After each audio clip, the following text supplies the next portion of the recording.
नमस्कार, आप देख रहे हैं पब्लिक लाइव न्यूज़ चैनल। मैं हूं योगेंद्र कुमार यादव। आज आपको हम एक ऐसे कहानी बताने जा रहे हैं जो सिर्फ बिहार राज्य में ही संभव है। यानी आपको दूसरे राज्य में या दूसरे देश में जो है इस तरह का स्थिति आपको देखने को नहीं मिलेगा। यह कहानी है रामगढ़वा प्राथमिक स्वास्थ्य केंद्र जो है उसका उप शाखा जो है पखनैया में है। और ये जो है स्टार्ट होने से पहले यानी चालू होने से पहले ही है जो इसका बिल्डिंग है वो ध्वस्त हो चुका है। अंदर की जो स्थिति है काफ़ी भयानक है, जो अंदर काम करने के स्थिति में नहीं है। हमने जब स्वास्थ्य केंद्र का दौरा किया या यहाँ के वस्तु स्थिति को जानने की कोशिश की तो यहाँ पे पाया कि जो ताला जो है सो लॉक है। अंदर का जो है आपको वीडियो हम नहीं दिखा पाएंगे, लेकिन जो पिक्चर है अंदर का क्या स्थिति है उसको हम ज़रूर आपको अपने वीडियो में दिखाएंगे। और हमारे साथ जो ग्रामीण लोग हैं उनसे भी बातचीत करेंगे और हम जानने की कोशिश करेंगे कि आखिर क्या स्थिति है कि अभी तक जो है सो उप स्वास्थ्य केंद्र चालू नहीं हुआ। लगभग बता रहे हैं इन लोगों ने, यहाँ के जो स्थानीय लोग हैं वो बता रहे हैं कि लगभग 10 सालों से जो है बनकर तैयार है, लेकिन अभी तक कभी इसमें डॉक्टर जो है नहीं बैठे हैं। और इन लोगों को उम्मीद लगा रहता है कि काश कभी डॉक्टर यहाँ बैठे और हम जो गरीब लोग हैं, जो अगल बगल के जो लोग हैं, जो इमरजेंसी सेवाएं हैं, जो डिलीवरी केसेस है, वो कभी इसमें उसका इलाज संभव हो। लेकिन ये लोग सिर्फ उम्मीद ही लगाए हुए हैं, तब तक जो इसका बिल्डिंग है वो ध्वस्त हो चुका है। आइए यहाँ के एक एक ग्रामीण हैं जिनसे हम बातचीत करेंगे और आपको बताएंगे कि क्या स्थिति यहाँ पे। चलिए, क्या नाम हुआ आपका? हॉस्पिटल के बारे में क्या कहना चाहेंगे? कहने का मतलब है हॉस्पिटल 8-10 साल से लगभग बन के रेडी है, लेकिन हमको लगता है कि ना यहाँ पे कोई भी सरकारी बोर्ड वगैरह नहीं लगा कि इसका एस्टिमेट किस हिसाब से बना है, ना हम लोगों को पता चला है। और आइए मगर हम बताते हैं आपको कि यहाँ पे हमेशा ताला लगा रहता है।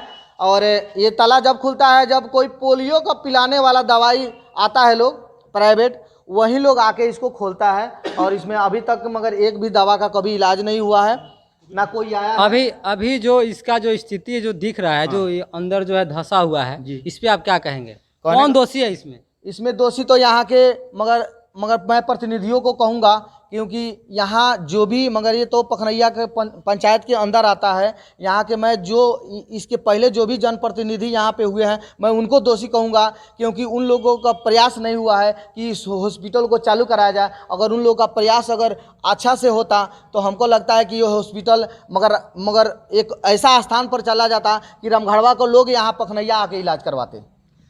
आपको नहीं लगता है कि जिस ठेकेदार ने बनाया इसमें उसका भी दोष है या सिर्फ जनप्रतिनिधि का दोष है?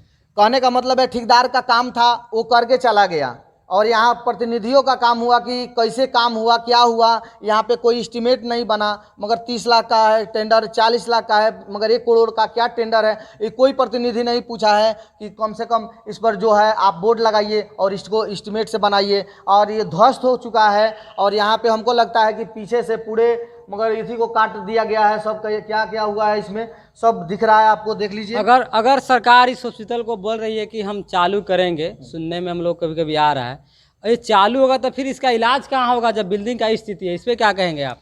कहने का मतलब है कि मैं यही दरख्वास्त करूंगा कि इसके बाद अब जो भी प्रतिनिधि आएंगे वो क्या करेंगे, इस पर क्या एक्शन लेंगे। मैं तो यही सरकार से निर्देश करूंगा कि कम से कम इस चीज़ को चेक करवाएं और यहाँ पे जो भी इसको है उसको बनवाएं फिर से, और हॉस्पिटल को फिर से चालू करवाया जाए। मगर हम लोग का मगर दुआ है कि कम से कम मगर सरकार से कि कम से कम इस हॉस्पिटल को चालू कराएं, कम से कम हम लोग को दूसरे जगह की नौबत नहीं आए। हम लोग के गांव में डिलीवरी होती है तो आज यहाँ पे डिलीवरी की स्थिति इतनी ख़राब हुई है कि लगभग 2-3 मरीज ऐसे ही मर चुके हैं, मगर हॉस्पिटल ले जाते कम से कम इतना कंट्रोल तो होता। आपके इस हॉस्पिटल से जो है दूसरे हॉस्पिटल का, जैसे रामगढ़वा में जो प्राथमिक स्वास्थ्य केंद्र है उसका दूरी कितना किलोमीटर का है? यहाँ से लगभग 7 किलोमीटर की दूरी है वहाँ पे रामगढ़वा स्वास्थ्य का है। और इमरजेंसी में किस टाइम पर किस करना, हमारे धीरज जी हैं जो मुखिया प्रतिनिधि अभी हैं अभी फ़िलहाल में, और उनके द्वारा हम लोग यहाँ पे फ़ोन करके गाड़ी को मंगाते हैं और उनके थ्रू ही हम लोग रामगढ़वा या जहाँ भी हम लोग को सुविधा मिलती है वहाँ हम लोग जो पहुँचते हैं। चलिए, हमारे साथ कुछ और भी ग्रामीण हैं जो जनप्रतिनिधि के रूप में हैं, उनसे भी हम बातचीत करेंगे और जानने की कोशिश करेंगे कि क्या इन लोगों ने कभी तक इस हॉस्पिटल को चालू कराने के लिए अपने स्तर से क्या कोई पहल किए हैं आप लोग? क्या नाम हुआ आपका? धीरज कुमार, नमस्कार। आपके इस चैनल को आपने अपना बहुमूल्य समय दिया। क्या मेरा सवाल है, इधर आ जाइए। मेरा सवाल है कि जो ये हॉस्पिटल है अभी तक जो है ये चालू नहीं हुआ और लोगों को आशा लगी रहती है कि ये चालू होगा। उससे पहले जो इसका बिल्डिंग है, जो घर है, ये ध्वस्त हो गया। तो आप इस पर क्या कहना चाहेंगे?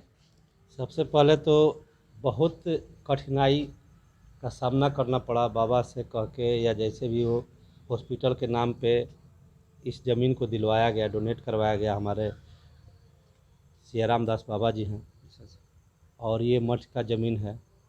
उसी बाबा से हम लोग सभी गांववासी आग्रह विनती करके हॉस्पिटल के नाम पे इस ज़मीन को डोनेट करवाए।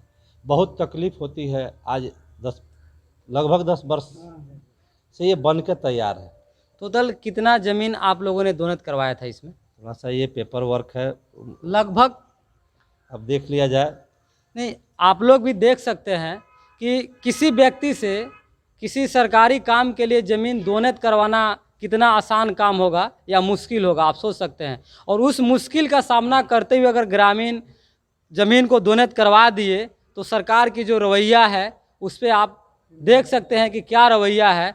ज़मीन को इन लोगों ने डोनेट करवा दिया, इस पर बिल्डिंग भी बन के तैयार हो गया और बचा अमाउंट जो था ठेकेदार ने बना करके अपना अमाउंट भी ले लिया। और यहाँ के जो ग्रामीण हैं वो क्या भुगत रहे हैं, आप आइए इनसे सुनिए। हाँ, आगे बताइए कि अब आप क्या कहना चाहेंगे जो जर्जर स्थिति को लेकर के अभी तक हॉस्पिटल चालू नहीं हुआ, जो गरीब लोग हैं उनके इलाज में क्या समस्या आती है यहाँ पे? समस्याएं तो बहुत सारी हैं। इस वर्ष जैसे कि कभी बाढ़ आ जाए या कोई आपदा आ जाए, कोई अचानक किसी को तबीयत खराब हो जाए तो हमें कम से कम इधर 5 किलोमीटर और नहीं तो इधर 15 से 20 किलोमीटर, मोतिहारी 40 से 50 किलोमीटर जाना पड़ता है बेहतर सुविधा के लिए।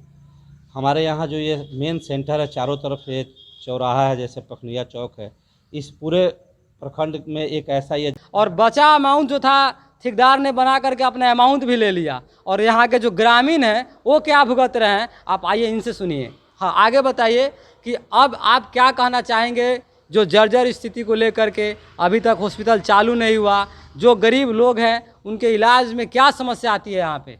समस्याएं तो बहुत सारी हैं। इस वर्ष जैसे कि कभी बाढ़ आ जाए या कोई आपदा आ जाए, कोई अचानक किसी को तबीयत खराब हो जाए तो हमें कम से कम इधर 5 किलोमीटर और नहीं तो इधर 15 से 20 किलोमीटर, मोतिहारी 40 से 50 किलोमीटर जाना पड़ता है बेहतर सुविधा के लिए। हमारे यहाँ जो ये मेन सेंटर है, चारों तरफ ये चौराहा है, जैसे पखनिया चौक है, इस पूरे प्रखंड में एक ऐसा ये जगह है कि बहुत मैंने समझ ली कि चारों तरफ से ये नज़दीक है। यहाँ ऐसी सुविधा होती है तो हमारे पूरे क्षेत्रवासियों को बहुत सुविधा होगी। यहाँ बहुत ऐसे सामान इस रूम में पड़े हुए हैं। हमने एक बार नहीं कई बार यहाँ पे सिविल सर्जन महोदय भी आए हुए हैं। अच्छा, आके इसी तरह इसी बंद स्थिति में उन्होंने अपना यहाँ पे उपस्थिति दर्ज कराया।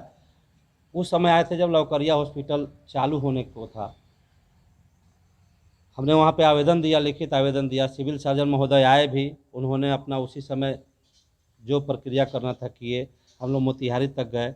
4 स्टाफ यहाँ बहाल हुए, एक डॉक्टर, एक नर्स, एक 4th ग्रेड कर्मचारी। और इस हॉस्पिटल को चालू करवाने के लिए ऑपरेशन की जो भी सुविधाएं थी, उस समय रमगढ़वा भवन जो सरकारी भवन था हॉस्पिटल का, वो जर्जर था। तो यहाँ पे ऐसा हुआ कि इसी रूम में पड़ा हुआ है सब ऑपरेशन का सामान, यहाँ बेड वगैरह जो भी है वो भी आ चुका। अभी क्या स्थिति है कि इसमें ना कोई डॉक्टर आ रहा है न कुछ इलाज हो रहा है, अभी क्या स्थिति है? कागज में तो ये हॉस्पिटल चालू है। अच्छा, देखिए बड़ा मुद्दा है कि पेपर में जो है सो ये हॉस्पिटल चालू है पर धरातल पर आपके सामने है। इस पर क्या कहेंगे आप? सुविधा जहाँ भी हम गए, हम यहाँ तक कि हमारे जो अभी स्वास्थ्य मंत्री हैं मंगल पांडे जी, अच्छा, उनको भी मैंने लिखित आवेदन दिया था, जिसका अभी मैं आपको प्रूफ दूंगा। वहाँ से भी या कहीं से जहाँ भी जाया जाता है इस कंप्लेन को लेके, कई बार तो हमने सिविल सर्जन महोदय से भी मिला, यहाँ आके भी देख चुके हैं। रमगढ़वा जो आयुषी वर्मा थी वो भी आके इसका यहाँ पे देख के गई थी मेरे कंप्लेन के बाद में। लगभग 3 से 4 बार हमने कंप्लेन किया और चारों बार वैसी स्थिति होती है। चालू होता है, लेकिन बड़ी नाजुक स्थिति होती है। यहाँ पे एक डॉक्टर पाल साहब आते हैं, मैं क्या बताऊं कि हम लोगों ने कई बार यहाँ से अपने से डॉक्टर साहब खुद हम लोग मिल के झाड़ू लगाते हैं, इसकी साफ सफाई करते हैं कि मेरा मैंने लिखित आवेदन दिया था, जिसका अभी मैं आपको प्रूफ दूंगा। वहाँ से भी या कहीं से जहाँ भी जाया जाता है इस कंप्लेन को लेके, कई बार तो हमने सिविल सर्जन महोदय से भी मिला, यहाँ आके भी देख चुके हैं। रमगढ़वा जो आयुषी वर्मा थी वो भी आके इसका यहाँ पे देख के गई थी मेरे कंप्लेन के बाद में। लगभग 3 से 4 बार हमने कंप्लेन किया और चारों बार वैसी स्थिति होती है, चालू होता है, लेकिन बड़ी नाजुक स्थिति होती है। यहाँ पे एक डॉक्टर पाल साहब आते हैं, मैं क्या बताऊँ कि हम लोगों ने कई बार यहाँ से अपने से डॉक्टर साहब खुद हम लोग मिल के झाड़ू लगाते हैं, इसकी साफ सफाई करते हैं कि मेरा हॉस्पिटल चालू हो जाए, लेकिन सारे करने के बाद उनको भी रमगढ़वा बुला लिया जाता है। यहाँ अगर वो डॉक्टर साहब आते हैं तो दवा की व्यवस्था नहीं होती है, स्टाफ की व्यवस्था नहीं होती है, बहुत सारी कठिनाइयाँ हैं। मैं बिहार सरकार से नहीं, भारत सरकार से भी ये मांग करूँगा कि इस हॉस्पिटल को जितना त्याग करके हमारे रामेश्वर बाबा जी इस भूमि को डोनेट किए, बहुत बढ़िया हॉस्पिटल बना, लेकिन ये सुचारू रूप से चालू नहीं हुआ। इसके लिए मैं केंद्र सरकार और राज्य सरकार से आग्रह करूंगा कि इस हॉस्पिटल को विधिवत चालू करवाया जाए, जितना जल्द से जल्द हो सके। चलिए, आपने इन लोगों के जो दुख दर्द है उसको सुना होगा कि क्या स्थिति है इन लोगों की, किस से किस जगह तक इन लोगों ने शिकायत नहीं की। वरीय अधिकारी से लेकर के जो अभी हमारे बिहार के स्वास्थ्य मंत्री हैं मंगल पांडे जी, उनके पास भी इन लोगों ने लिखित कंप्लेन भी दिया, पर अभी तक स्थिति ज्यों का त्यों है। इससे आप पूरे बिहार के स्वास्थ्य विभाग का जो है अंदाज़ा लगा सकते हैं कि पूरे बिहार में स्वास्थ्य विभाग की क्या भूमिका होगी, और इससे आप अंदाज़ा भी लगा सकते हैं।